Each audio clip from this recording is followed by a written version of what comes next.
नमस्कार दोस्तों, आप क्राइम तक देख रहे हैं। जस्टिस यशवंत वर्मा का मामला हम सबको पता है। उनके घर से यानी आउट हाउस से कैश बरामद हुआ, जले हुए नोट थे। 3 सवाल सीजीआई सुप्रीम कोर्ट ने उनसे पूछे कि पहला कि कैश किसका है, दूसरा इसका सोर्स क्या है और तीसरा जले हुए नोट सुबह किसने हटाए, यानी 15 तारीख की सुबह किसने हटाए। 14 की रात का वाकया है। इसको लेकर अब तहलका मचा हुआ है, जांच चल रही है, लेकिन जांच के नाम पर क्या खाना पूर्ति हो रही है या कुछ और, इन तमाम मुद्दों पर बात करते हैं। कानून के विशेषज्ञ हमारे साथ आशु नरवाल मौजूद हैं, जो कि लर्नर लॉयर हैं। आशु जी, बताइए कि ये जो मामला सामने आया यशवंत वर्मा का, कानून क्या कहता है? जजेस के खिलाफ आप डायरेक्ट एफआईआर फाइल नहीं कर सकते। एक प्रोसीजर बना हुआ है कि आपको इन हाउस प्रोसीडिंग करेंगे, जो रिपोर्ट आएगी उसके आधार पर आगे किस तरह की कार्रवाई हो सकती है, कानूनन क्या हो सकता है सर इसमें? चिराग जी, मेरा मानना है कुछ चीज़ें ऐसी आप कहते हैं कि जो जजेस के खिलाफ एक्शन लेने के लिए कुछ आपको सोचना पड़ता है, मगर जिस तरीके से हम अपने संविधान में, हम चीज़ों में, कॉन्स्टिट्यूशन में हम अमेंडमेंट लाते जा रहे हैं, इस पर भी हमें लाना चाहिए ना। अब कानून के ऊपर सबकी निगाहें टिकी होती हैं। कानून लगता है, लोगों को लगता है कोर्ट ही सबसे बड़ा एक जस्टिस का एक मंदिर है। अगर उस मंदिर के अंदर ही ऐसा काम होने लगेंगे, पैसे मिलेंगे, तो मुझे लगता है कि एक हार्ड एक्शन उन तो लेना चाहिए। उनको सारी ड्यूटीज उनसे छीन लेनी चाहिए। और ये मामला सीबीआई में क्यों नहीं जा रहा, मुझे समझ नहीं आ रहा। ईडी इसमें इन्वॉल्व क्यों नहीं हो रही है? जजेस भी एक इंसान है, कोई ऐसा तो नहीं है वो। तो मुझे लगता है कि जैसे गवर्नमेंट ऑफिसर्स के घर में पैसा मिला जाता है, उनके खिलाफ भी आय से ज़्यादा संपत्ति का मुकदमा दर्ज होता है, तो मुकदमा तो होता है ना। यहाँ कौन और क्यों रोक रहा है? हमारे कानून ही रोकता है ना आशु जी। ये तो कानून, आप लोग ये कानून बना रखा है पार्लियामेंट ने कि भाई इनके खिलाफ सीधा प्रोसीडिंग नहीं हो सकती, पहले इन हाउस जांच होगी, वो जो रिपोर्ट देंगे उसके आधार पर आगे कार्रवाई होगी, उसके बाद इम्पीचमेंट होगा या इनसे इस्तीफा मांगा जाएगा। कानून है। तो चिराग जी, क्या है तो फिर मिसयूज़ हो रहा है ना कानून का। उनको एक अगर लिबर्टी मिली हुई है तो उस लिबर्टी का तो मिसयूज़ हो रहा है ना।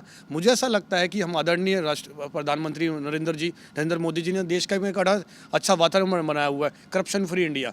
तो मुझे लगता है उनको भी एक स्टेप आके कुछ करना चाहिए, क्योंकि लोगों को अब लग रहा है कि हम कहाँ जाएँ।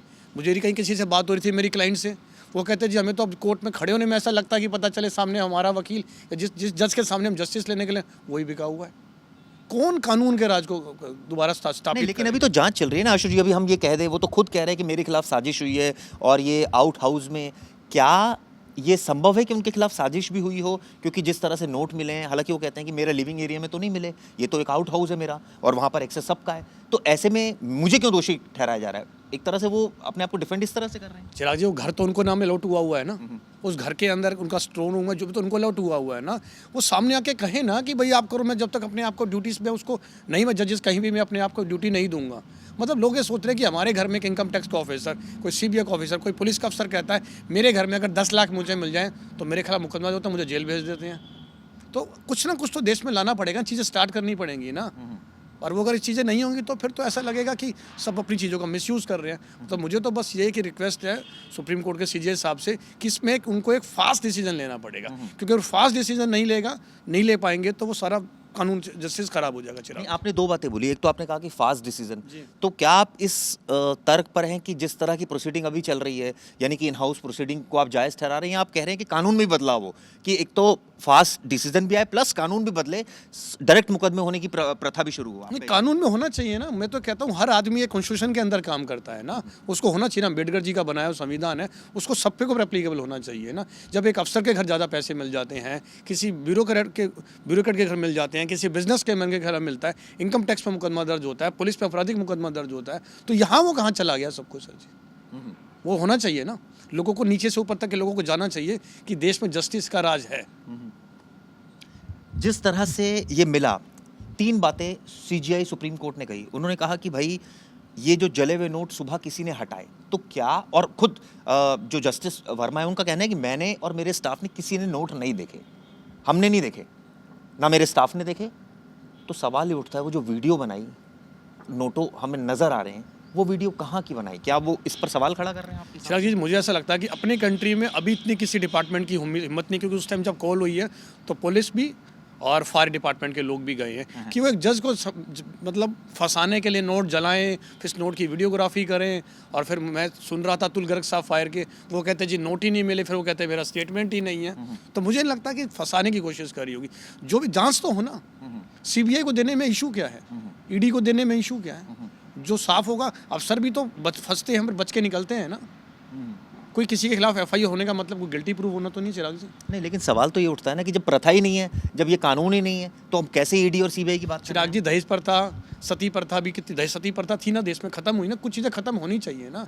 यही तो बीजेपी के हाथ कहा जाता है कि कोलिज्म के जैसे अगर हम बारे में बात करते हैं, उसी को तो लेके कई खबर चलते हैं कि कुछ चीज़ें तो वहाँ से बाहर निकल के एजेंसीज के कंट्रोल में आई ना। मैं ये नहीं कह रहा कि जजेस पे प्रेशर होना चाहिए, मगर जजेस की भी तो एक लाइबिलिटी होनी चाहिए ना, कि क्लियर कि वो भी बंधे हुए किसी चीज़ के साथ। चिराग जी, इसमें एक चीज़ और भी थी, जस्टिस वर्मा ने जो अपना बयान दिया उसमें जो उन्होंने कुछ पॉइंट्स रखे, उन्होंने कहा कि 2024 में सोशल मीडिया पर भी कई सारी चीज़ें मेरे खिलाफ चली, तो क्या जो साजिश की तरफ इशारा कर रहे हैं, तो क्या ये भी संभव है कि साजिश भी हो इसमें? चिराग जी, साजिश को कौन खोलेगा? आप और मैं तो नहीं खोलेंगे उसको। जो एजेंसीज हैं जो इस चीज़ मामले में एक्सपर्ट है, ईडी हो गया, सीबीआई हो गया, और भी जो एनआईए हो सकता है, मतलब वो तो एक अलग एजेंसी है, कोई एजेंसी करेगी जब ही तो जांच खोलेगी, वरना जांच खोलेगा कौन? नहीं, अभी आपका कहना है कि जो 3 सदस्यीय, जो 3 वरिष्ठ जज हैं या सीजीआई हैं, अपनी अपनी स्टेट के chief justice of CGI, sorry मैं कह रहा हूँ, chief justice of particular state हैं, वो 3 सदस्यीय जज इसकी पूरी इन्वेस्टिगेशन कर रहे हैं, तो हमें उसका भी तो वेट करना चाहिए। लेट द इन्वेस्टिगेशन कम। नहीं, मैं कानून के जो बिल्कुल रिस्पेक्टेड जो चीफ जस्टिस हैं 3 स्टेट्स के, उनको मैं बिल्कुल रिस्पेक्ट देता हूँ, मगर साथ में मुझे लगता है कुछ ऐसी एजेंसी जो एक्सपर्ट हैं इन सब चीज़ों के अंदर, वो अगर हो जाएंगी तो बड़ा जल्दी दूध का दूध हो जाएगा, वरना कानून के ऊपर लोगों का भरोसा टूटता जा रहा है। चिराग जी, किसके पैसे, कहाँ से पैसे, किसने वीडियो बनाया, किसने जलाया, कुछ तो हुआ है ना, कहाँ हुआ है, कैसे हुआ है? अगर उनको किसी ने फंसाया है तो मैं तो कहता हूँ फंसाने वाले को फांसी की सज़ा होनी चाहिए, जो देश में मतलब लीगल का मजाक उड़ा रहा है।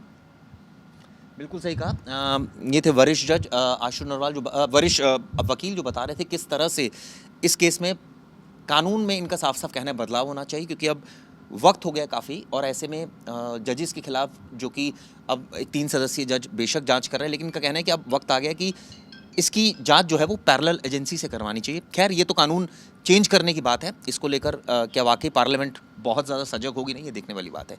ये वीडियो कैसी लगी दोस्तों, ज़रूर बताइएगा। शुक्रिया।